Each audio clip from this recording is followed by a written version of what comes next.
তো বন্ধুরা আজকের কিন্তু এই ভিডিওতে কিছু ট্রান্সফার আপডেট সম্পর্কে কথা বলতে চলেছি, প্লাস তার পাশাপাশি হুগো বুমসকে নিয়ে কিন্তু একটা গুরুত্বপূর্ণ আপডেট বেরিয়ে আসছে, সেই আপডেটটাও দিতে চলেছি।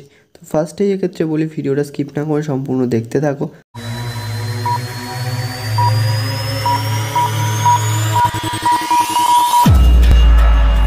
তো বন্ধুরা প্রথম আপডেট বেরিয়ে আসছে আপুইয়াকে নিয়ে। তো আপুইয়াকে কিন্তু আর কি দলে নেওয়ার জন্য আগ্রহ প্রকাশ করেছে ইস্টবেঙ্গল দল। তো অবশ্যই ইস্টবেঙ্গল দল তাকে দলে নেওয়ার জন্য আগ্রহ প্রকাশ করেছে। তো বন্ধুরা সেই সম্পর্কে যদি বলি, তো মুম্বাই সিটি এফসি কিন্তু আপুইয়াকে ছাড়বে না, কারণ মুম্বাই সিটির বর্তমানের টপ প্লেয়ারদের মধ্যে অন্যতম একজন খেলোয়াড় হচ্ছে এই আপুইয়া আলতে।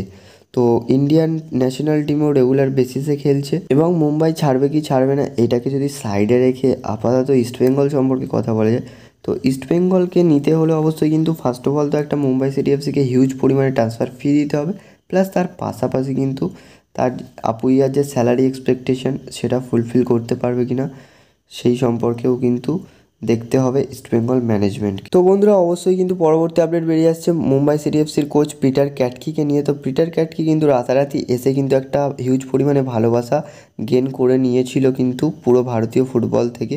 তো অবশ্যই তার পাশাপাশি যদি অবশ্যই কথা বলা যায়, এই পিটার ক্যাটকির সাথে কিন্তু 2 বছরের আরও চুক্তি নবায়ন করলো মুম্বাই সিটি ম্যানেজমেন্ট। তো এই ছিল বন্ধুরা পিটার ক্যাটকিকে নিয়ে আপডেট। তো বন্ধুরা নেক্সট আপডেট অবশ্যই বেরিয়ে আসছে কিন্তু হুগো বুমসকে নিয়ে। তো হুগো বুমসকে নিয়ে কি আপডেট বেরিয়ে আসছে সেটাই বলবো।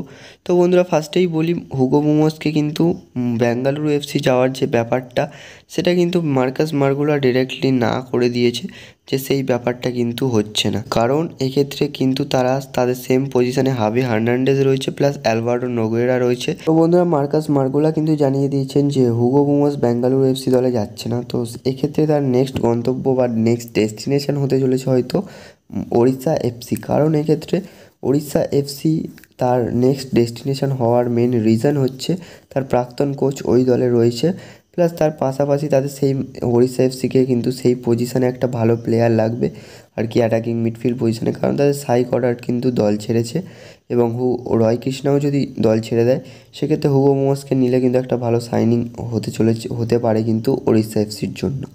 তো বন্ধুরা উল্টো দিকে যদি আরেকটা কথা বলি, হাবাস কিন্তু কিছু মেডিকেল চেক আপ করাচ্ছে, অ্যান্ড যেহেতু মোহনবাগানের সাথে হুগো বুমসের কন্ট্যাক্ট রয়েছে, তো এই হাবাস যে মেডিকেল চেক আপ করাচ্ছে সে কন্টিনিউ করতে পারবে কি না হেড কোচের দায়িত্বে।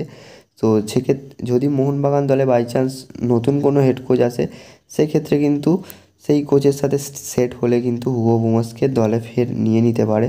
হুগো বুমসকে জাস্ট আনরেজিস্টার করেছে, দল থেকে কিন্তু বাদ দেয়নি। তো এটাই হচ্ছে মেন আপডেট বেরিয়ে আসছে হুগো বুমসকে নিয়ে। তো বন্ধুরা ভিডিওটা এই পর্যন্ত ছিল। ভিডিওটা কেমন লাগলো কমেন্টে জানিও, চ্যানেল নতুন হলে সাবস্ক্রাইব করে দিও বন্ধুরা। দেখা হচ্ছে পরবর্তী ভিডিওতে। Thanks for watching.